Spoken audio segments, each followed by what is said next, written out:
Wala tayong hearing today. Matigas ang paninindigan ni Senator Sherwin Gatchalian na walang magaganap na pagdinig ngayong araw kaugnay ng mga anomalya sa flood control projects. Sa kanyang kauna-unahang press conference kaninang umaga bilang Senate President pro tempore, sinabi nito na postponed ang anumang hearing kasunod ng change of leadership kagabi. Ngunit ilang oras matapos ang kanyang press con, isa-isa nang dumating ang mga senador na kabilang sa tinaguriang Cayetano Block. Determinado silang ituloy ang sarili nilang pagdinig sa issue. Urong lang po. Luwag-luwag. Luwag lang po. Huwag mo tayo, luwag. They did not elect my successor, so I am still Senate President. So, tignan nyo ang powers ng Senate President. Kasama doon yung pag-manage ng premises ng Senado. So, kung sino man ang hindi susunod sa amin dito na papasukin is going against the rules of the Senate and the Constitution of the Philippines. Ngunit bago pa man makapagsimula ang pagdinig, nagkaroon na ng tensyon papasok ng plenary hall.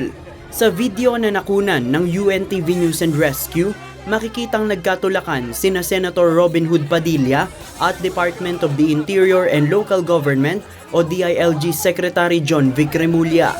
Senator, sir, malaki respeto namin sa inyo. At pinipigil. Tila ayaw papasukin ni Secretary Remulla si Senator Padilla at Senator Pia Cayetano kasama ang nagpapakilalang 18 Marines. Brinaso ni Senator Padilla si Secretary Remulla para makadaan. Sa isa pang video matapos ang tulakan, kita namang tumatakbo si Senator Pia habang nakaakbay sa dalawang Marines na dadalhin sa plenaryo para magsilbing resource person sa pagdinig.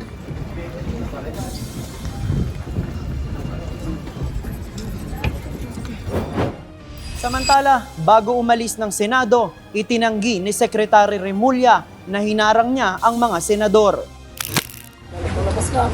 Sir, is it your intention to block the 18 Marines, sir? Especially Senator Pia, nagrereklamo po siya. Senator Robin kasi hinaharang niyo po. Hindi nga, palabagisa nga lang ako, di ba? Opo.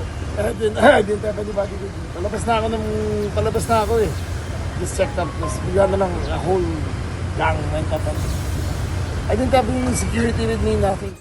Subalit, hindi kumbensido dito si Senator Pia. Naglalakad ako dito, pag hindi ka umalis, hinarang mo ako, di ba, kuya? Di ba?